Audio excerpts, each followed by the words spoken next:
Hoy quiero destacar algunas acciones, algunas decisiones de la vida de una persona que estuvo muy involucrado con los últimos eventos de la vida de Jesús.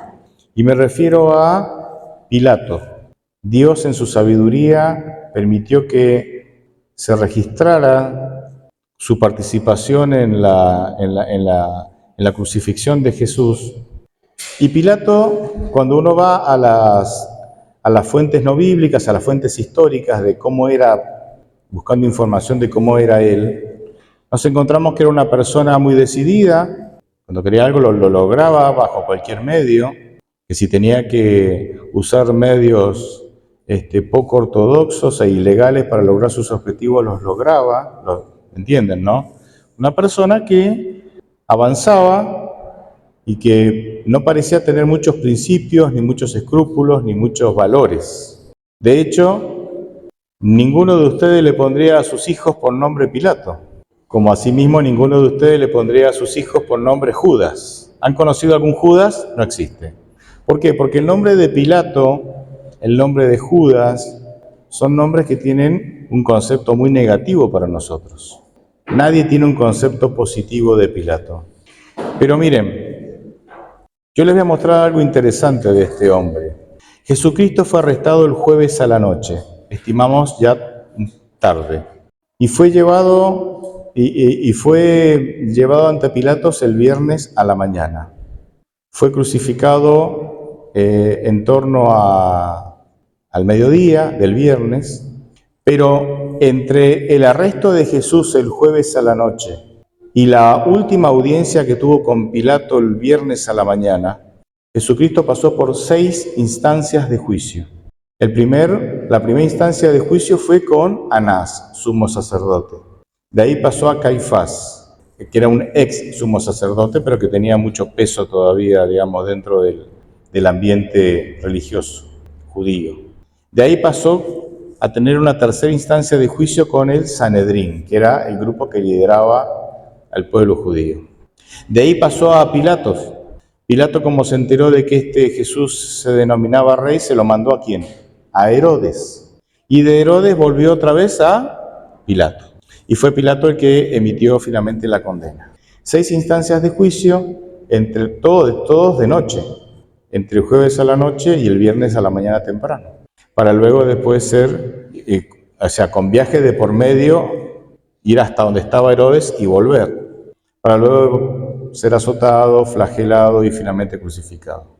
Ahora, fíjense cuál fue la actitud de Pilatos, y voy a Juan 19:12. Vamos a leer desde 19:7, ¿sí? Para que tengamos el contexto. Y se respondieron los judíos: nosotros tenemos una ley, según nuestra ley debe morir, porque se hizo hijo de Dios. Cuando Pilato oyó esto, tuvo más miedo, entró otra vez en el pretorio y dijo a Jesús: ¿de dónde eres tú? Pero Jesús no respondió. Entonces le dijo Pilato: ¿no me hablas? ¿No sabes que tengo autoridad para crucificarte y autoridad para soltarte? Respondió Jesús: ninguna autoridad tendrías contra mí si no te hubiera sido dada desde arriba. Por eso el que me entregó a ti tiene mayor pecado. Fíjense el 12. Desde entonces Pilato procuró soltarlo, pero los judíos gritaban: si lo sueltas no eres amigo del César. El que pretende ser rey, al César se opone. Al oír estas palabras, Pilato llevó fuera a Jesús y se sentó en el tribunal, en el lugar que se llama el Enlosado, que en hebreo es Gábata. Era la preparación de la Pascua, como la hora sexta, es decir, al mediodía. Entonces dijo a los judíos: aquí está su rey. Pero ellos gritaron: fuera, fuera, crucifícalo. Pilato les dijo: ¿a su rey he de crucificar? Respondieron los principales sacerdotes: no tenemos rey más que el César. El César es el emperador romano, ¿verdad? Por fin lo entregó a ellos para que fuera crucificado, y tomaron pues a Jesús. Si vamos a Mateo 27:23, dice: Pilato preguntó: ¿qué mal ha hecho? pues ellos gritaban más diciendo: sea crucificado. Viendo Pilato que nada adelantaba antes, sino que aumentaba el alboroto, pidió agua, se lavó las manos ante el pueblo y dijo: soy inocente de la sangre de este justo. Allá ustedes. Cuando vos lees todo el relato, y para leer todo el relato tenés que leer los 4 evangelios, y unís todas las partes, nos encontramos que Pilato en 3 ocasiones quiso liberar a Jesús. Este Pilato duro, pagano, aparentemente de pocos valores. Y fíjense que fue el único, en las 6 instancias de juicio que pasó Jesús, fue el único que quiso liberar a Jesús. Cuando Jesús entrevistó con Anás, ¿Anás qué quería? Matarlo. Cuando Jesús entrevistó en la segunda instancia de juicio con Caifás, ¿Caifás qué quería? Matarlo. Cuando se entrevistó con el Sanedrín, ¿qué quería el Sanedrín? Eliminarlo. Cuando de ahí pasa a Pilato, Pilato se lava las manos y se lo manda a Herodes. Fíjense que ya Pilato no se quería involucrar, se lo manda a Herodes. ¿Herodes qué le importaba? Nada, que lo maten. Vuelve a Pilato y nos encontramos con que Pilato ahora quiere salvarlo. Porque en el relato nos encontramos que en por lo menos 3 ocasiones Pilato dice: este hombre es inocente, no he hallado mal en él, no es digno, insiste, pero si es su rey, a su rey quieren crucificar, no he hallado en él mal alguno. O sea, de las 6 instancias de juicio, el único que quería salvar a Jesús, ¿quién era? Pilato. Ni su pueblo, ¿me entienden, no? Ni los líderes del pueblo de Dios querían salvar a Jesús. Pilato quería salvar a Jesús.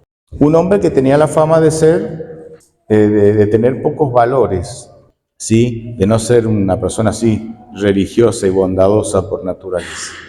Entonces lo primero que yo puedo destacar acá es que nosotros no podemos evaluar, juzgar o hacernos una imagen de la gente por lo que vemos. Porque a simple vista Pilato era una persona implacable, dura, que hacía lo que quería sin tener que dar explicaciones a nadie. Sin embargo, esta persona, que en apariencia era el menos indicado, el menos favorable, era el único que quería salvar a Jesús. Hay un dicho popular que dice: no juzgues el libro por su tapa. ¿Qué quiere decir? Vos miras la tapa y si la tapa no te gusta, vos decís: si la tapa es fea, el contenido debe ser feo también, ¿no? O al contrario, si la tapa es linda, el libro debe ser maravilloso. Y no siempre es así. A veces la tapa puede ser linda y el libro puede ser un verdadero fiasco, ¿verdad? Entonces, no juzguemos a la gente por las apariencias. Uno no sabe lo que tiene en el corazón. No juzguemos a la gente por sus equivocaciones. Uno no sabe qué está pasando dentro de él. A veces alguien se equivoca y nosotros lo apuntamos con el dedo, ¿no? Todos nos equivocamos, todos nos equivocamos. Lo segundo que quiero destacar es que Dios quería salvar a Pilato. Y lo sabemos porque si fuésemos otra vez a Mateo 27, nos encontramos que en medio del proceso del juicio, la esposa de Pilato, que según la tradición se llama Claudia, la Biblia no lo dice, pero la tradición dice que se llamaba Claudia, esta mujer tuvo una pesadilla y entonces le manda una nota a su esposo Pilato, y en Mateo 27 se registra que esa nota dice: no tengas nada que ver con este justo, porque he padecido en sueños por causa de él. Interesante. ¿Por qué Dios le mandaría esta nota? O sea, ¿por qué Dios mandaría este sueño a la esposa de Pilato para que Pilato lo leyera antes de dictar sentencia? ¿Por qué Dios haría eso? Porque Dios quería librar a Pilato de que emitiera la sentencia. Fíjense, a veces pensamos: bueno, Judas tenía ya su papel, lo iba a traicionar, la profecía lo decía. Bueno, alguien tenía que ejecutar a Jesús. Bueno, Pilato le tocó a Pilato. No. O sea, aquí vemos a Dios tratando de salvar a la persona que iba a condenar a Jesús. Y es que Dios ama a sus enemigos. ¿O es una novedad esto? ¿Y acaso Él no nos dice en Mateo 5: ama a tus enemigos? bendice a los que te maldicen. Y sí, si Pilato hubiera hecho caso al mensaje de Dios y no lo hubiera condenado, Jesús hubiera muerto, y sí, pero no por manos de él. ¿Me entienden? O sea, Dios quiere salvar incluso a sus enemigos. Por eso, no importa el pecado que hayamos cometido, no importa cuán bajo hayamos caído, no importa lo alejado o lo mal que estés de Dios, estés con Dios, siempre hay oportunidad para Dios. Porque Pilato en ese momento no estaba pensando en Dios, pero Dios estaba pensando en Pilato. Y es por eso que le manda esa nota. Y se lo manda con su esposa, porque evidentemente su esposa era valiosa para él, y no era lo mismo recibir el consejo de, no sé, un soldado, algún otro compañero político de él, que recibirlo de su esposa. Tenía mucho más peso si el consejo venía de su esposa que de alguna otra persona. Fíjense, hasta ese detalle tiene Dios en cuenta para salvarlo a Pilato. Bueno, Pilato no le hizo caso y finalmente emite la condena. Lo tercero que quiero destacar es que, ¿por qué Pilato, con todas estas evidencias, evidencia de que Jesús no era culpable, evidencia que Dios le mandó con el mensaje a través de su esposa, por qué con todas estas evidencias finalmente terminó condenando a Jesús? Porque Pilato estaba presionado, estaba sufriendo una fuerte presión. ¿Quién lo presionaba? Todo el pueblo, o todo el pueblo, no todo, pero todos los que se habían reunido, que no eran pocos. Todo o una buena parte de los gobernantes judíos, más todos los que ellos habían congregado ahí, reunidos para gritar y pedir que mataran a Jesús. Estaba siendo presionado. Y Pilato tuvo que poner cosas en la balanza. Hago lo que me corresponde hacer, que es liberarlo porque este hombre es inocente, o hago algo para quedar bien con este pueblo y que se calme. No es correcto, pero me traería un beneficio temporal. Hago lo correcto, lo libero, o hago lo incorrecto. Es decir, opto por este beneficio temporal de obtener paz, dándoles lo que quieren, pero claro, no es correcto, pero tengo ese beneficio temporal. Y si esta ciudad está en paz, yo estoy en paz con Herodes, estoy en paz con el César, tengo mis beneficios. Lamentablemente, ante la presión, Pilato opta por un beneficio temporal y manda a crucificar a Jesús. Y yo creo que hoy a nosotros nos pasa exactamente lo mismo. Todos los días nos levantamos y tenemos dos opciones. La opción de ser fieles a Dios o la opción de hacer las cosas un tanto diferentes para recibir algún beneficio temporal. Y bueno, si tengo que mentir para obtener esto, para zafar de aquello, bueno, finalmente. O si tengo que hacer las cosas de manera un poco turbias, bueno, este mundo es así, acá las cosas se solucionan así. ¿Me entienden, no? Todo el tiempo nosotros estamos lidiando con eso. ¿Decido ser fiel a Dios o decido no ser fiel, tomar caminos dudosos o directamente pecaminosos para obtener ciertos beneficios temporales? A Pilato no le fue bien por tomar esa decisión. Dice la tradición que 3 años después de la muerte de Jesús, Pilato se suicida. Y dice la tradición, y algunos escritos ahí, que, bueno, fue difícil para Pilato decir, pero bueno, listo, que lo maten, que lo crucifiquen, y pensó, ya está, esto no estuvo bien, pero bueno, ya está. Con la muerte cerramos el libro, esta historia se termina. Pero claro, al tercer día, ¿qué se enteró Pilato? Que había resucitado. Y el recuerdo de este Jesús resucitado, el miedo de que este Jesús se le apareciera en algún momento, la culpa que eso le generaba, finalmente lo torturó tanto que 3 años después se terminó, más las presiones que todos tenemos, ¿verdad? Y que él tenía, finalmente hicieron que se suicidara. Entonces, quedar bien con el mundo, hacer las cosas de tal manera para obtener beneficios temporales, no termina bien. Capaz que en el momento sentís que fue la mejor decisión, que zafaste, pero no te va a esa decisión esa mala decisión no va a terminar bien.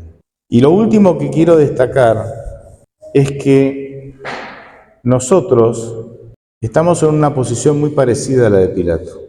¿Por qué? Dijimos que en las 6 instancias de juicio, el único que había mostrado sensibilidad para con Jesús fue ¿quién? Pilato.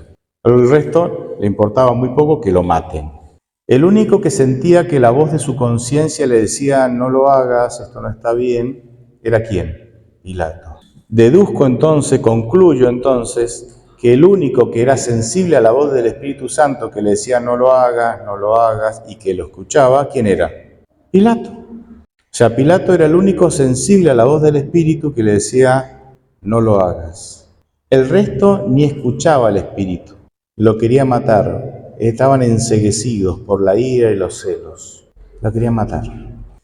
Así que el único sensible a la voz del Espíritu, aunque no le hizo caso después, ¿no? Pero el único sensible fue Pilato.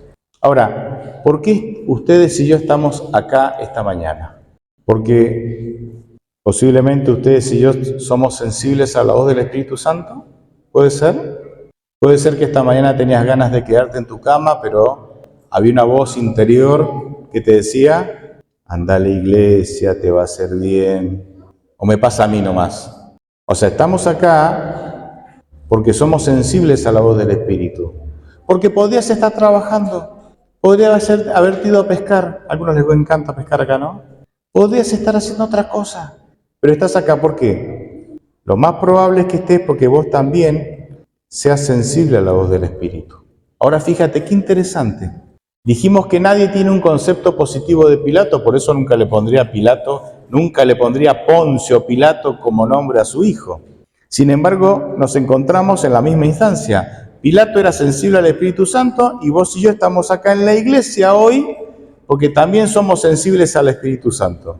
Estamos al mismo nivel. Pero ser sensible a la voz del Espíritu Santo no alcanza. ¿Es bueno? Es genial. Está muy bien, pero no alcanza. ¿Qué hace falta además de ser sensible a la voz del Espíritu Santo? Hacerle caso al Espíritu Santo. Porque de nada sirve tener la capacidad de escuchar los consejos de Dios si después no le vas a hacer caso a Dios. Por eso aquellos que no tienen la capacidad de escuchar a Dios, de alguna manera son más inocentes, por decirlo de alguna manera, que aquellos que sí tienen la capacidad, pero que no le hacen caso. Y ahí está nuestro desafío hoy. Nuestro desafío es ser sensibles para poder discernir la voluntad de Dios, pero humildes para aceptarla. Porque ¿cuál es la causa por la cual muchas veces no aceptamos la voluntad de Dios? Porque va en contra de mis propios planes, ¿o no? Si vos querés tener 7 hectáreas para cultivar y Dios dice, yo estoy de acuerdo con que tengas 7 hectáreas para cultivar, ¿vos te vas a enojar con Dios? No, ¿por qué? Porque tu voluntad coincide con la de ¿quién? Con la de Dios. Ahora, si vos querés tener las 7 hectáreas y Dios te dice, no es lo mejor para tu vida, querés comprarla, comprala, pero no es lo mejor para tu vida, capaz que te enojás con Dios. ¿Por qué? Porque no coincide con tu voluntad. Y entonces, cuando la voluntad de Dios no coincide con la tuya, ¿qué te hace falta para poder aceptarla? A pesar de que no coincide. Humildad. Decir, Señor, tu voluntad a mí no me gusta, no coincide con la mía, no me parece, me desagrada, pero yo entiendo que tus caminos son superiores a mis caminos. Jeremías 29. Así es que seguramente esto es lo mejor. No me parece, pero seguramente esto es lo mejor. Así que en un acto de humildad voy a aceptar tu voluntad que no me agrada y voy a dejar de lado mi voluntad. Por eso Dios dice que Él va a exaltar a quién, a los humildes, y a quienes no va a exaltar, o quienes van a recibir humillación, los orgullosos. Díganme si esto es fácil. Es re difícil, ¿o no? No es fácil, chicos. Jesucristo tuvo que pasar por esta experiencia. Cuando en Mateo 11 Él dice, aprendan de mí, que soy manso y humilde de corazón. ¿Es fácil? No. Pero el apóstol Pablo y tantos otros pasajes en la Biblia nos han ilustrado de muchas veces de que la vida cristiana es una batalla. De hecho, Pablo va a decir que tenés que colocarte la armadura de Dios. ¿Para qué? Para librar esta batalla. Y cuando nosotros leemos en la Biblia que la vida cristiana es una batalla y hay que ponerse la armadura de Dios y hay que perseverar, siempre pensamos en los desafíos de afuera, con mi trabajo, con mi esposa, mi esposo, mis hijos, mi vecino, mi suegra, una enfermedad, ¿entiendes? Siempre pensamos que tenemos que ser soldados y ponernos la armadura para enfrentar los desafíos de afuera, pero esos son los desafíos menores. ¿Cuál es nuestro mayor desafío? Nosotros mismos. Doblegarnos nosotros mismos. Jesús lo va a decir en Mateo 16:24 cuando dice, si alguno quiere ser mi discípulo, niéguese a sí mismo, tome su cruz y sígame. ¿Para qué había que tomar la cruz? ¿Qué era la cruz en tiempo de Jesús? Porque la cruz se usaba en tiempo de Jesús y y Jesús le daba la connotación de su época. ¿Para qué se usaba la cruz? La cruz era un instrumento de tortura y muerte. Algo tenía que morir ahí. Cuando Jesús te dice, toma tu cruz, algo tiene que morir ahí. ¿Qué tiene que morir? Tu orgullo, tu yo, con todas las ambiciones y planes. Y eso es ser humilde. Y negarte a vos mismo es lo mismo. O sea, es el mismo concepto dicho de dos maneras diferentes. Porque ¿qué es negarte a vos mismo? Negar lo que vos querés, negar tu opinión, tus planes, para aceptar la opinión, los planes de ¿quién? De Dios. ¿Se dan cuenta? Ambos conceptos, o sea, es un solo concepto dicho de dos maneras diferentes. ¿Es fácil? Y es un desafío, chicos. Es un desafío. Pero eso divide al discípulo del asistente de iglesia. Eso divide al Hijo de Dios de solo aquellos que están en la lista de la iglesia. Y termino con un último ejemplo, David. Cuando vas a 1 Samuel 17 y te encontrás con que David va a llevar alimento a los hermanos que están en batalla con los filisteos, ¿qué pasa ahí? ¿Cuántos miembros del pueblo de Dios había en esa batalla? ¿Cuántos eran parte del pueblo de Dios? Saúl y todo su ejército. ¿Cuántos podían ser? 1.000, 2.000, 3.000. Todos miembros del pueblo de Dios. Todos anotados en el libro, ¿sí? En el libro de registro de la iglesia, todos miembros. Pero había uno solo que se comportó como hijo de Dios. ¿Quién fue? David, que aunque no tenía la preparación, ni la edad, ni las herramientas, ni las armas, dijo, este hombre se ha tomado el atrevimiento de desafiar al Dios, a Jehová de los ejércitos. Y yo le voy a demostrar, con el poder de Dios, de que eso no se hace. Y así como Dios me libró del oso y del león, me librará de este filisteo, porque lo que está en juego no es mi reputación ni mi vida, lo que está en juego aquí es la reputación de Dios. David puso en evidencia que muchos podemos ser miembros de iglesia, pero algunos pocos nos comportamos como hijos de Dios. ¿Es un desafío? Es un desafío, porque este mismo David, que en ese momento se comportó como un hijo de Dios, en otros momentos se comportó como un hijo del diablo, ¿o no? Adulterio, asesinato, de lo cual se arrepintió y tenemos evidencia en el Salmo 51, por ejemplo. ¿Qué quiero decir con esto? ¿Que es un desafío? Es un desafío, pero la clave es seguir. Por eso Jesús dice, el que persevera hasta el fin será salvo. No es decisión de un día, es decisión de todos los días. Hoy nosotros estamos tal vez en la misma condición que Pilato. Todos somos sensibles a la voz del Espíritu Santo. La idea es qué vamos a hacer con los consejos o con las directrices que el Espíritu Santo nos da. Ojalá seamos fieles y lo escuchemos y digamos que sí. Amén.